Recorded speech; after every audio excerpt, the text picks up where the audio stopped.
અને પ્રગટ છે. આ ભગવાન આવ્યા અને ચાલ્યા ગયા પછી એની પછવાડે રાનો ધાપ થઈ ગયો એવું નથી.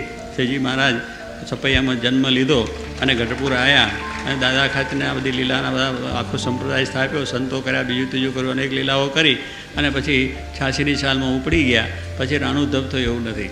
શ્રીજી મહારાજ પોતે પણ પોતાના વાક્યોની અંદર બધી વાત કરી છે અને એ પ્રમાણે પોતાના એકાંતિક સંત દ્વારા, ગુણાતીત સંત દ્વારા અખંડ પોતે વિચરે છે, રહે છે. આવા સત્પુરુષ સાક્ષાત જો આપણે મળે તો આપણું એ પ્રગટપણું છે. એવા શાસ્ત્રીમાન યોગીજી મહારાજ એ દ્વારા છે જ. ગુણાતીત દ્વારા થયેલો ગુણાત્યાન સ્વામી ભગતજી મહારાજ શાસ્ત્રીમાં યોગીજી મહારાજ દ્વારા એ મહારાજ ગયા જ નથી. એમના જેવું સુખ આપણને, એમના જેવું જ એમનો આપણે આનંદ કે મહારાજ એમના દ્વારા આપણું કે સંત તે સ્વયં હરિ કહ્યું, જેના મુખમાં મુખ છે, જેના નાકમાં નાક છે, પગમાં પગ છે. આ બધા ભગવાનનું એટલે કારણ કે એ છે સર્વ પ્રકારે એમાં ગુણાતીત સંતમાં રહ્યા છે.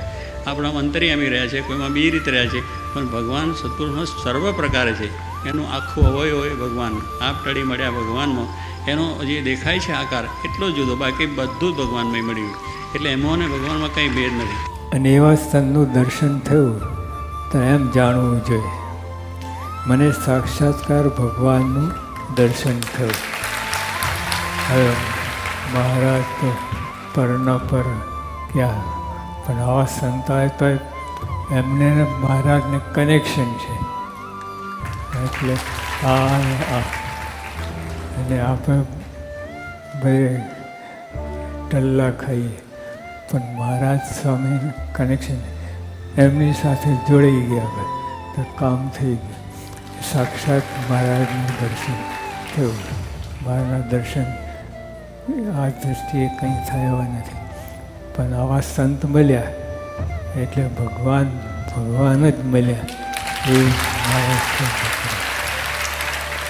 ને એવી સમજણવાળો એ સંત જે તો કૃતાર છે.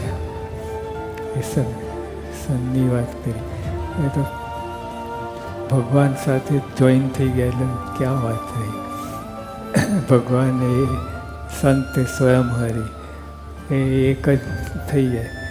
એવા સંતના દર્શન થાય એટલે ભગવાનના દર્શન થયા.